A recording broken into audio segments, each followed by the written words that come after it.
Welcome to Chapter 8. We are in Section 8.1. We are going to start graphing polynomials. So here we go. So here's a summary of 8.1 to 8.3. Typically, I would give a quiz after 8.3, but now that we're doing online schooling, again, you're just going to keep having those Friday quizzes. So in 8.1, we're going to be graphing f of x equals ax squared. In 8.2, we just tack on a plus c, so f of x equals ax squared plus c. And then 8.3, the most complex functions that we're going to be graphing in these first three sections, f of x equals ax squared plus bx plus c. But all of these are quadratic functions, so they're all similar to each other. They would all have the same parent function. And we're going to be looking at what those graphs look like, how they move around. So we are going to get back into those transformations. And today, in this lesson, we're just going to focus on the easiest one of these three. So here we go. All right, so example one, graph the given function. So just like any other function I've had you graph in class, we are always going to start by graphing with an x, y, or in this case, an x, f of x table. There are tricks to graphing these, but first we're going to start with the table. All right, so when I go to graph, I'm going to just start by plugging in this one I'm going to plug in a 0. And if I find, and this one I need to evaluate f of 0. I'm plugging in 0 for x. So here's an x. I plug in a 0. F of 0 equals, there's an x. I need to plug in a 0. And it's x squared, so 0 squared. Well, 0 squared or 0 times 0 is still 0. So f of 0 is 0. So I put 0 right here. All right, if I plug in a 1, so down over here, f of 1 is 1 squared. 1 squared is 1, so I need to put 1 here. If I plug in a negative 1, f of negative 1 is the quantity negative 1 squared, which is positive 1. So I get out a positive 1 for both negative 1 and positive 1. All right, just a couple more to go. If I plug in a 2, so now I'll just start doing the mental math here. If I plug in a 2, so plug in 2 here, I get 2 squared, which gives me a 4. If I plug in a negative 2 quantity squared is positive 4. I could plug in a 3, and 3 squared gives me a 9, or a negative 3, the negative 3 quantity squared is also 9. So when I go to graph this, I get 0, 0, right in the middle, 1, 1, negative 1, 1, 2, 4, negative 2, 4, 3, 9, and negative 3, 9. So what this forms is a U-shaped graph. And that U-shape is actually, it's got a name. It's called a parabola. Parabola. So all of these x squared functions are called quadratic functions. I'm going to put a note up here. Quadratic functions with a variable squared. So let me just put x squared.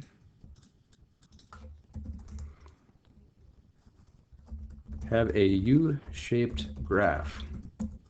The U shape is called a parabola. All right, so all of these, when you see the degree 2, when you go to graph them, you should be getting this U-shaped graph. So it's different than an absolute value graph. In the past, you would have graphed something like y equals the absolute value of x, and that would give you that V-shaped graph. So that's not the case here. These are not V-shaped graphs. These are U-shaped graphs. And that's because when we plug in a 2, we get out a 4. We don't get out a 2. When we plug in a 3, we get out a 9. We don't get out a 3. So we end up with a U-shaped graph. And on the next slide here, I actually put a note on here again that says the U-shaped graph of a quadratic function is called a parabola. So I essentially just told you that twice, but that's okay. All right, so what is a quadratic function? I just said it on the last slide.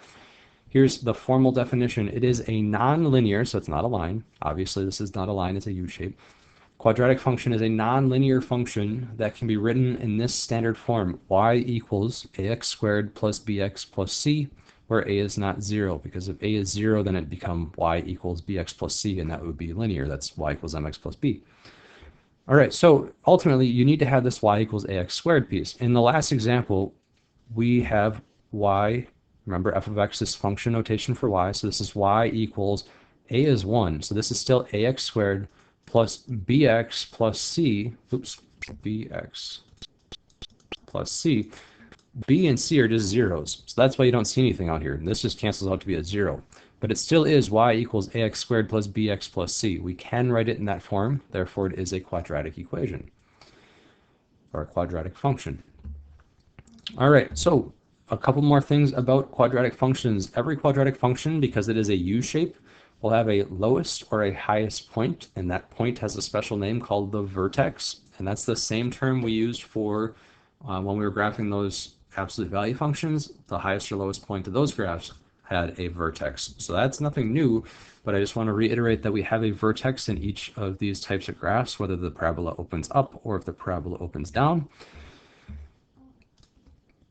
And then the line that splits that parabola right in half, again, we dealt with this when we were dealing with those absolute value functions. It's called the axis of symmetry. It's symmetrical on both sides of that line. So it's like it's looking in a mirror at itself. So this half and this half are symmetrical, meaning you could just flip it over that line and it would line up with itself.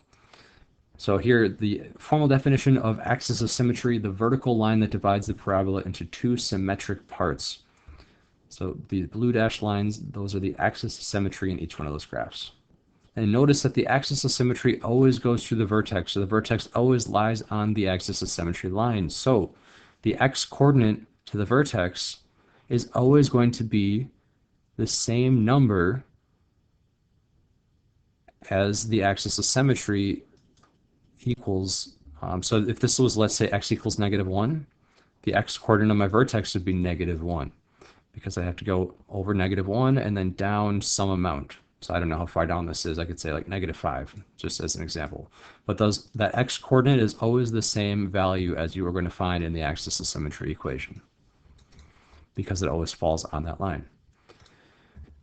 Okay, as I mentioned, transformations are back. If you didn't learn them in the past, you had 2 opportunities already in class. They are not going away. They will keep coming back. I told you that when we started learning these. I promise they're not going away even still. You will see these throughout all of Algebra 2, and you'll also see these in geometry. So you have to learn them if you have not yet. Please learn them. So we have the vertical shrink. The vertical shrink of this function, f of x equals ax squared. Well, if we want our y's to be some smaller numbers, we multiply what we would get out of x squared by some fraction between 0 and 1. So here it says when the absolute value of a is between 0 and 1, the graph of f of x equals ax squared is a vertical shrink of the graph of f of x equals x squared. So we're going to compare to f of x equals x squared. Well, that's exactly what we just graphed in that first example. We were actually graphing, I'm going to write this on this slide here. We were actually graphing without saying anything about it. This is the parent quadratic function. So I didn't say it before on purpose. I didn't want to freak you out about those transformations being back like this, but they are. This is the parent quadratic function, and we are going to be comparing our functions to the parent quadratic function, just like in the past when we compared to the parent absolute value function, y equals the absolute value of x. But now it's y equals x squared as the parent quadratic function. All right, where were we? All right, here we go. So we have a vertical shrink when the absolute value of a is between 0 and 1, and we have a vertical stretch. So how do we make our y values bigger? Because we want to vertically stretch, so instead of going like right 1 and up 1, we want to go right 1 and up, I don't know, 2. Okay, how would we do that? Well, we have to multiply what we get out of the x squared by a number greater than 1, and that will make my y's bigger. Remember, f of x, again, is just y in function notation. So when the absolute value of a is greater than 1, then it is a vertical stretch of the parent function. And notice all of my heights, so let's say at the x-coordinate of 1, instead of going up to height of 1, it's going up even more. It's vertically stretched. At -1, instead of going up this high, it's going up even higher. So all of these y coordinates are getting pushed up if it's a vertical stretch. All right, next up, we have to talk about the last one we're going to see today, and that is a reflection of f of x equals ax squared. So how do we go about reflecting this? Well, look at the parent function here. So we'd have the point like 1, 1. That's a point on the parent function. How do we get that point to reflect over the x-axis? How do we turn that point into 1, -1? Well, to do that, to flip your y signs, what you're going to have to do is have a negative a value. In this instance, it would be a negative 1a value because there's no stretch here because they're both 1 unit away from the x-axis. But we need a negative a value because no matter what I plug in for x, x squared will always give me a positive. So then I'd have to multiply by a negative in order to get out that negative 1. So for a reflection to happen, a has to be less than 0. All right, let's try some examples.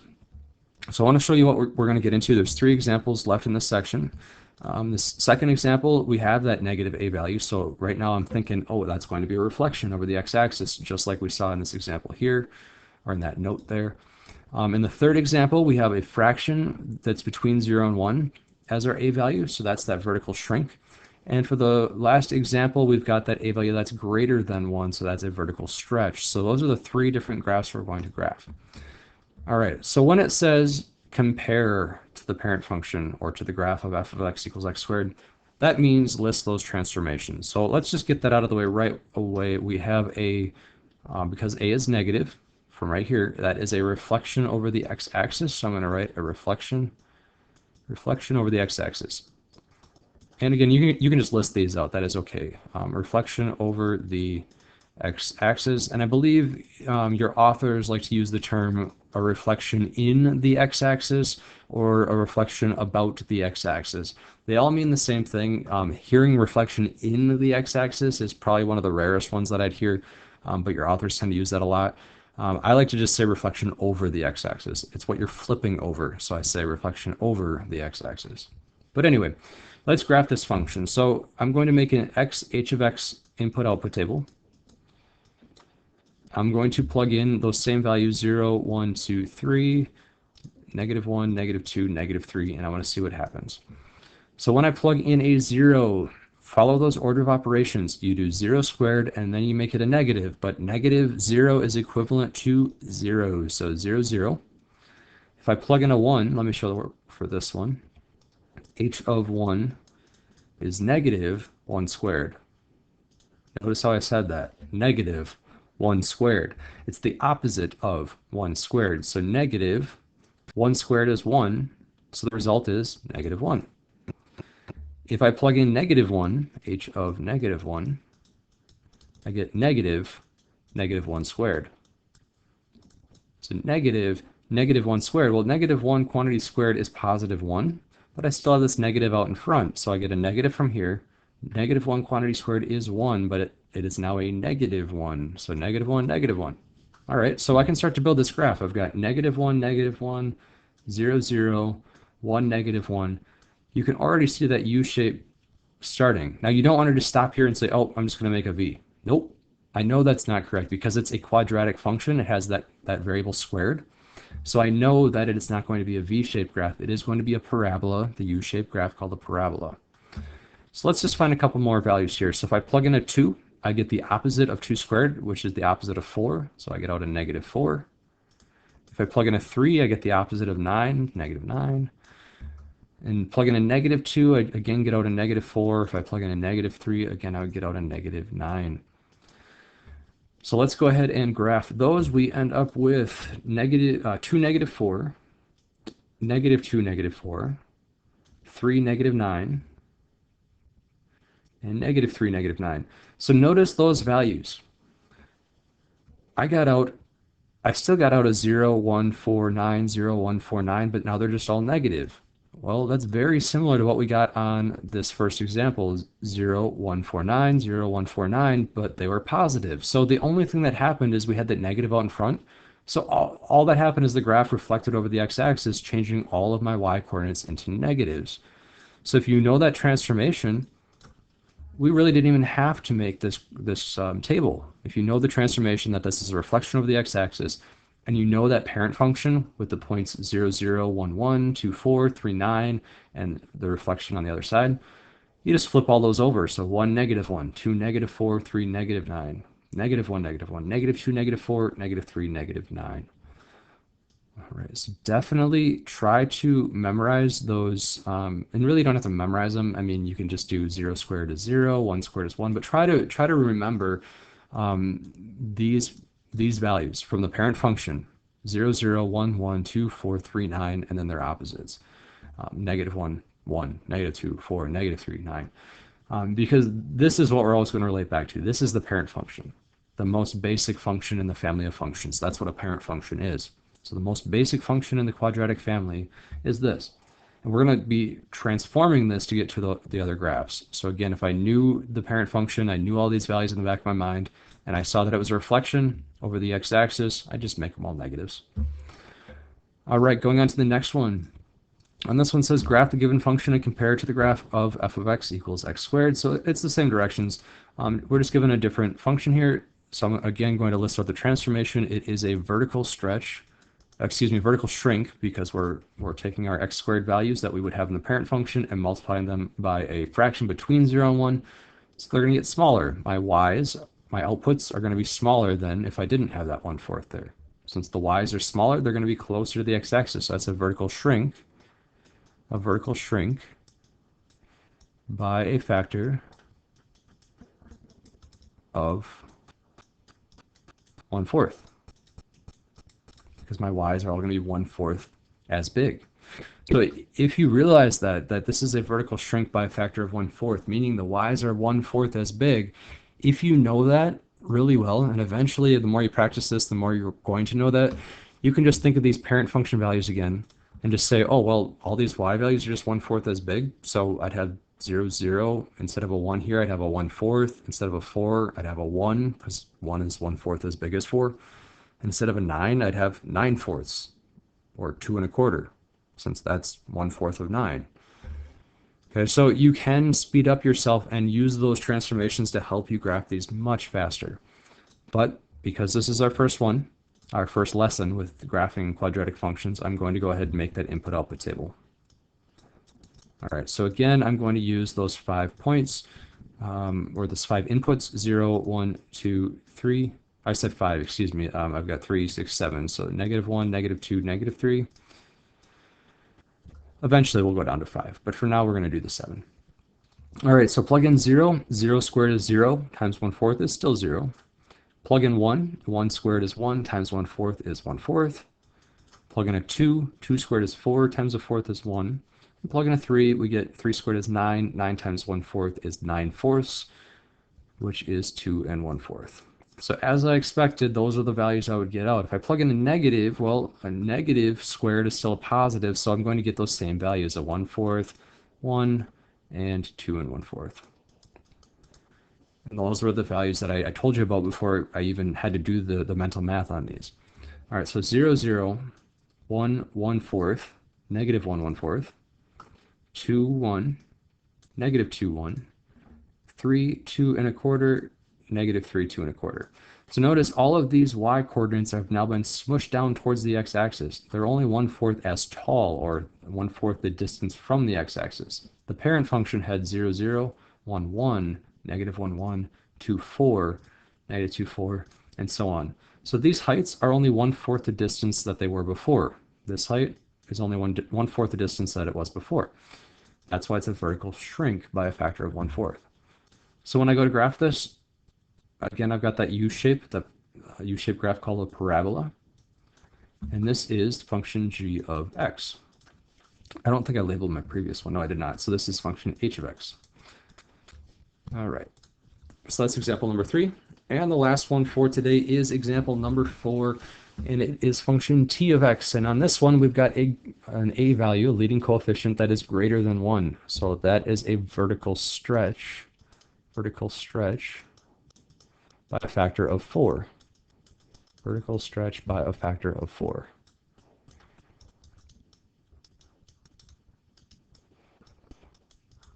And again, it's a vertical stretch by a factor of 4 because, well, I would get the same y values out as the parent function if that 4 wasn't there. But now I'm going to take an x input, square it, just like I would in the parent function, but I'm going to multiply by 4, so my y's are now 4 times what they would have been otherwise. So this t of x represents y in function notation. My y's are equal to 4 times what they would have been otherwise. So my y's are 4 times the distance from the x-axis. So when I go to build my input-output table, x t of x, I know that all of my outputs are going to be 4 times what I had as my parent function, 4 times these numbers. So I know I'm going to get a 0, 4, 16, and a 36. But just to show that, I'll build my table here. So I'll plug in those same numbers, 0, 1, 2, 3, -1, -2, -3. So I'll plug in a 0. 0 squared is 0 times 4, still 0. Plug in a 1. 1 squared is 1 times 4 is 4. Plug in a 2. 2 squared is 4 times 4 is 16. Plug in a 3. 3 squared is 9 times 4 is 36. If you plug in a negative and square it, you still get a positive, so all of these are going to be the same for 16, 36. And those are what I expected. So when I go to graph this one, I'm going to be off the charts because this is a vertical stretch by a factor of 4. They're 4 times the distance from the x-axis. The only ones I'm going to fit on here are 0, 0, 1, 4, and then 2, 16, well, negative 1, 4, and then 2, 16 would be off my grid somewhere up here. So I don't even have to graph those 2 other points. They would be like way up here. The point I'm trying to make though is it's still not a V shape. You're not going to have a point here, so it's not going to be this perfect V. You totally miss out, excuse me, you totally miss out on those points if you try to make a V shape. It is still a parabola because we have the x squared in our equation there. So when I go to graph, it still needs to be a U-shaped parabola. And then I'm going to curve up. Oh, this is hard to do with the mouse. I'm going to try my best. So I'm going to try to make it look like a U shape. I'm curving up. I'm not going to go through the x equals 2 line there because I know I should have 2, 16, so somewhere up here. I'll do the same thing on the other side. I'm not going to go through x equals -2. I got pretty darn close there. Try that again. There we go. And that is function t of x in this one, t of x. All right, so that's it. So your assignment for this one is a worksheet called 8.1 Note-Taking with Vocabulary, and please just do numbers 3 through 10. Let me just double check your assignment here. I want to get you some graph paper that you can print out if you need it. Otherwise, if you do have to graph and you don't have a printer, feel free to just draw a sketch. So you draw your x and y axis like this, and then you can just make tick marks. So 1, 2, 3, 4. I usually just make a bigger one every 5. And then you can just make up some graph paper like that on your own. So if you don't have graph paper, you can still graph them like this. I did this all the time in my math courses, so it is fine. Just make sure you try to space them as evenly as you can so that your graph still looks reasonable. All right, so 8.1 Note-Taking with Vocabulary. Let me just open that up real quick here.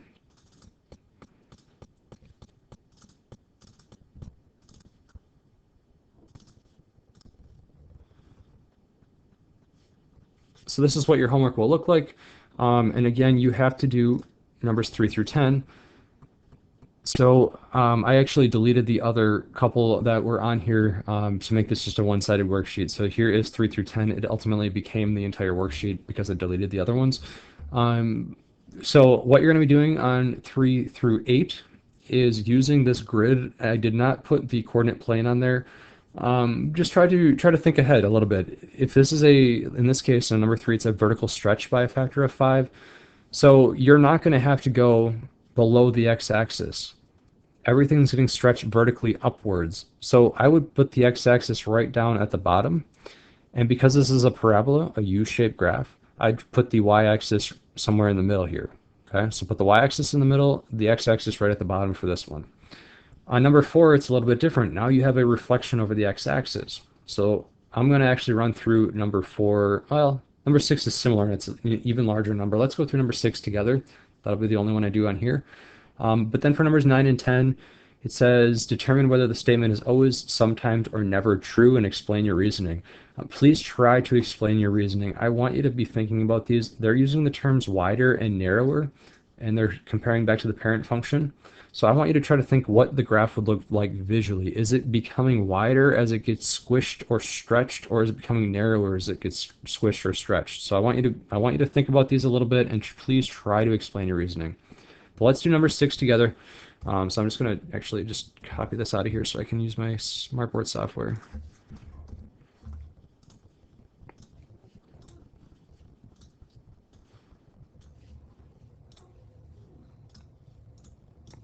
All right, so on number 6, oh, that is way too big.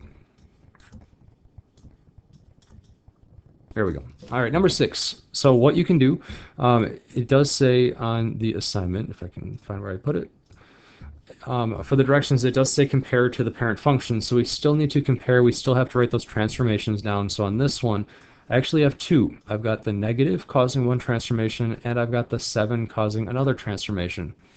So the negative is going to be a reflection over the x-axis. Reflection over the x-axis.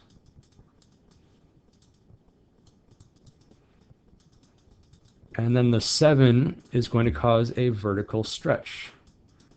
So remember, you always want to look at the absolute value of a, and that is greater than 1. So it's a vertical stretch by a factor of 7.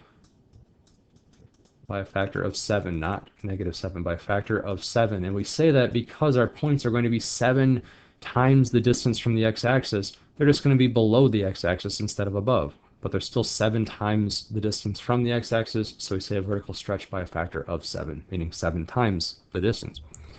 All right, because it's a reflection over the x-axis, I am going to put my x-axis at the very top of this grid because it's getting reflected over the x-axis. So I know my U-shaped graph, my parabola, will open down below the x-axis. Because it's a U-shaped graph, I'm going to put my y-axis right in the middle. So let's just see 3, 4, 1, 2, 3, 4. So I'm going to put my y-axis right here.